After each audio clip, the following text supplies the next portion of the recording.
All right. I'm going to call to order this regularly scheduled meeting of the Ways and Means Committee.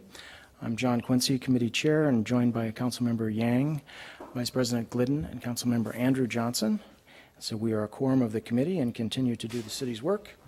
We've got a number of items on the consent agenda. They include several legal settlements, a conflict of interest waiver for legal services representing with Dorsey Whitney. Communications Department is bringing forward the acceptance of a donation for audio-video equipment. And the Convention Center is bringing forward their authorizing the low bid and acceptance of a contract with Morcon Construction for waste recycling project.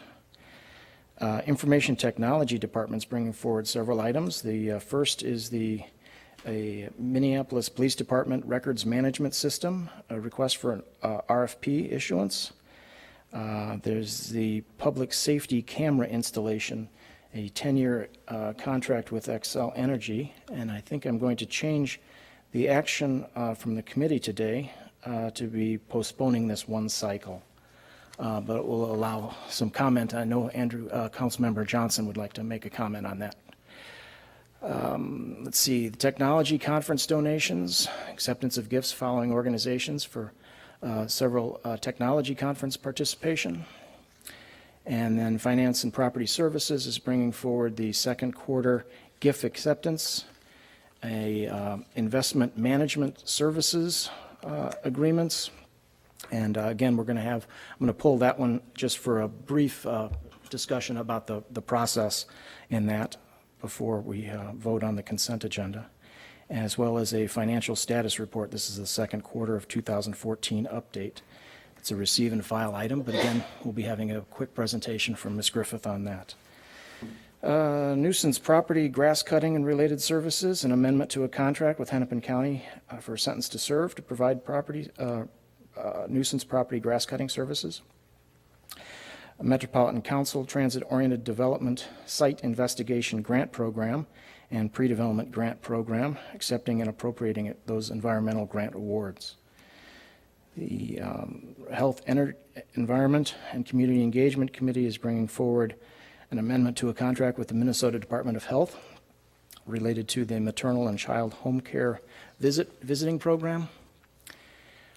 Public Safety, Civil Rights, and Emergency Management is a redistribution. Is accepting reimbursement program for Minnesota Board of Firefighter Training and Education.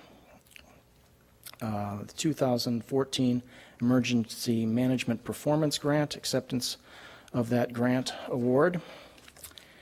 Health club memberships, this is approving the issuance of a new RFP for Minneapolis Police, Fire, and Park Board Police Departments with health club memberships. Excuse me. Security services at Gopher football games. This is a contract with the University of Minnesota in the amount of $20,000 for Minneapolis Police to provide bomb unit and K-9 security at those football games. And accept a single bid from Uniforms Unlimited for an estimated annual expenditure of $130,000 for conducted energy device, otherwise known as tasers, for the police department. And Transportation and Public Works Committee is bringing forward the acceptance of a low bid for Global Specialty Contractors for the Bridge 9 rehab project and authorizing the city's payment to the from the Public Works operating budget for participation in the Northern Lights Express Joint Powers Board. And the final item is John not turning over the page and realizing that is the last item. So if I could, let's see if we could have a comment from Councilmember Johnson on item number 7, followed by the investment managed services. So Councilmember Johnson. Thank you, Mr. Chair. Yes, this is an exciting development related to item number 6. I spoke with Xcel Energy, and they had expressed interest and willingness to work with us on public safety cameras to help fight gun violence and assist prosecutors in seeking justice for victims of gun violence. So hopefully on next council cycle, we will have an agreement in place with them. Thank Good. you. Thank you very much for that. That was for item number 6, which is going to be postponed one cycle. Mr. Plant, I wonder if you could maybe speak to the investment managers process. Good afternoon, Committee Chair Quincy and council members. Just want to give you a brief overview of the process we went through to select the 5 managers that we have today. Actually, we have 7 today, and we're recommending to go down to 5 starting October 1st when the contracts expire. So we put out an RFP. We received 19 responses to that RFP on July 25th. We established our evaluation committee made up of finance team members in the Treasury and Finance team, and including our investment management consultant, Elwood and Associates, who has been our investment consultant for 5 years and was here when we went through this process 5 years ago.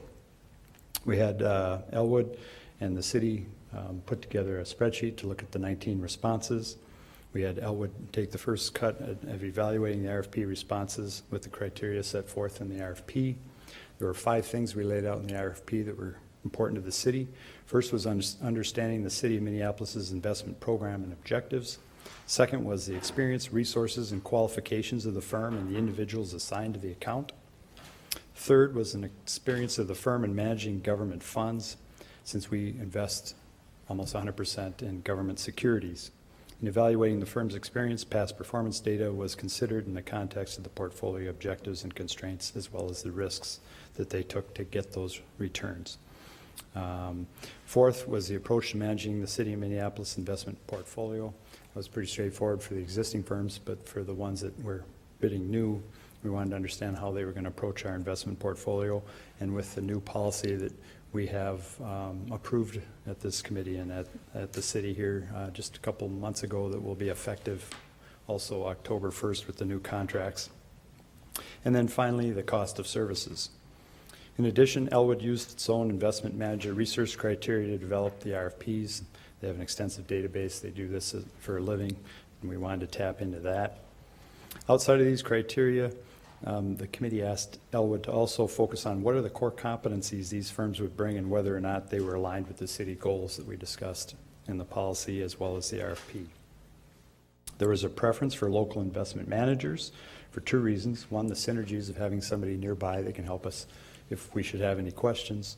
And 2, as you recall, it's lined out as a preference in our investment policy as well. At this point, we eliminated the pack down to 10 managers for consideration for a variety of reasons. We decided to interview just the new candidates from that list, since we already had experience with the existing ones that were recommended at that point. And then we did a interview process with those new investment managers. We called that list down to the 5 that we've recommended to present to you here today. So, Thank you.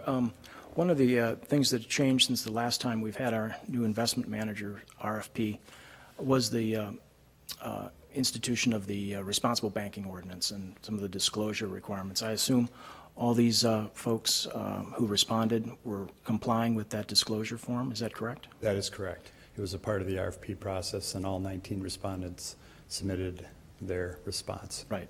And they also had the attached revised investment policy for the city that you mentioned earlier. Correct. Are there any other questions for Mr. Plant about the investment managers? Good. Thank you very much, Ms. Plant. You're welcome. Okay, let's go ahead and I'll move the consent items with the change of item number 6 being postponed one cycle. And we're going to come back and do the financial statuses report as a presentation real quickly. But with all other items on those actions, are there any other questions on those consent items? Okay, all those in favor, please say aye.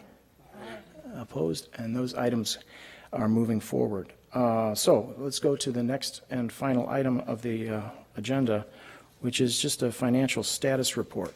Typically, it's just a receive and file paper version, but given the fact that we're in the beginnings of a big budget conversation And it's important for everybody to understand where we're sitting at half of the year gone by.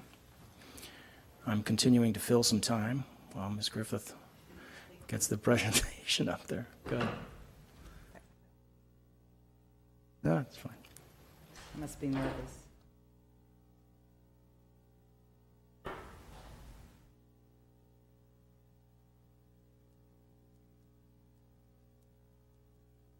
I have actually handed out the one-page report that I wanted to do that is somewhere on here. So the technology is not cooperating. We can put the slide itself Yeah. up on the We can. document camera there if you'd like to do that, Okay. or have an additional copy if you'd like mine. Yep, you're doing fine. Doesn't it look great? Oh, that's great. Okay. On it, but that's okay. Yeah, if you could go ahead and give us the highlights of the report itself, and it is, of course, linked online if everybody would like to read it in its entirety. But go ahead, Connie. Well, and my name is Connie Griffith, and I'm the controller for the city. Members of the committee and Councilmember Quincy, members of the committee. What I wanted to do today was just go through very briefly kind of what the process is. We meet monthly, finance staff meet monthly with all of the departments. That includes the department head and their staff, their finance staff, about their budget, about the actual expenditures and revenues to date, and doing some analysis and projecting to the end of the year. At the end of the second quarter, we then start our quarterly reports to council. This is where we provide more detail in all of the funds that are of significance in the general fund, the special revenue fund, the internal service fund, and the enterprise funds. And then we also include in that, at the end, a little summary report on our investments at that point in time. The interesting thing about the second quarter is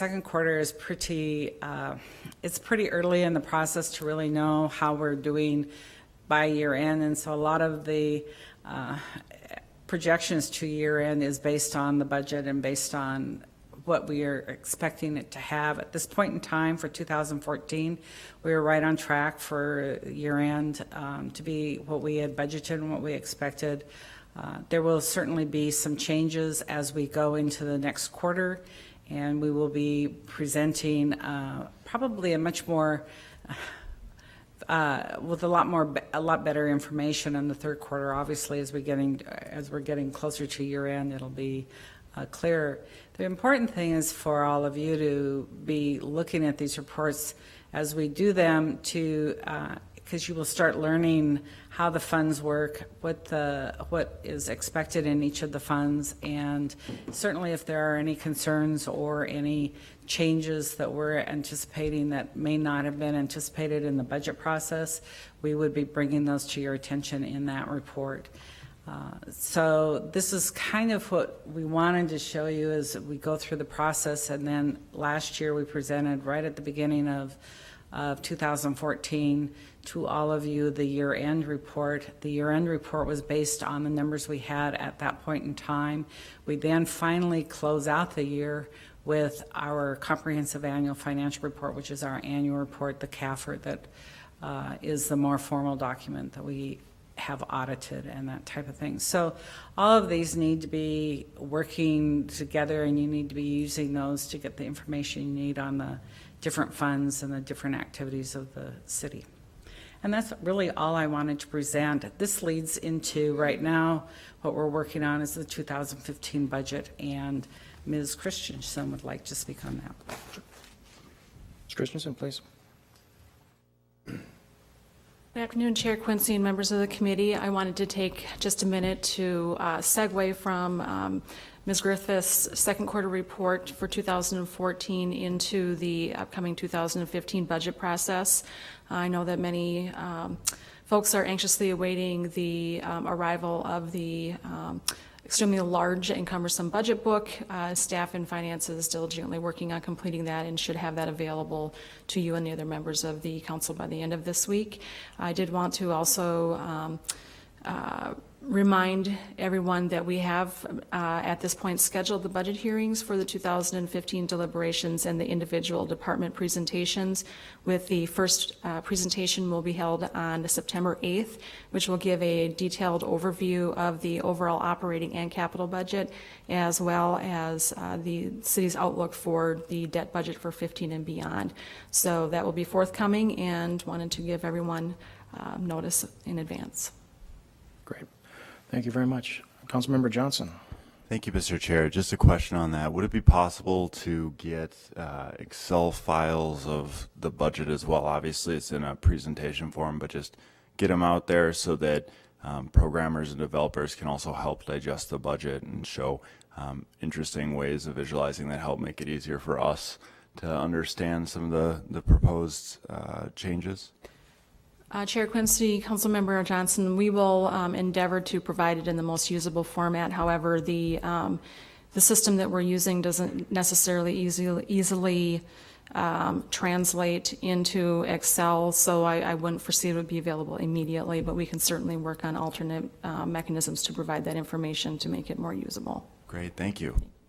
Yeah, perhaps even in summary form on, by divisions or by departments. It'd be hard to have the year-to-year comparison. That's always going to be a tricky part, I'm assuming. Indeed, Chair Quincy, some of the challenges that we run into in supplying the information in that manner is that the departmental programs change from year to year. So an apples-to-apples comparison of what was being accomplished or accommodated in one annual budget compared to a subsequent year or even prior years can be a little bit difficult to have a direct line of sight. Thank you. Are there any other questions for Ms. Christensen or Ms. Griffith on the second quarter report? Great. Thank you very much. Are there any pending items that I forgot to call for a vote for that we need? Or I guess it's a receive and file on the second quarter report. Let me do that. All those in favor, please say aye. Aye. Okay. So that passes, and I think our business is completed, so we are adjourned. Thank you.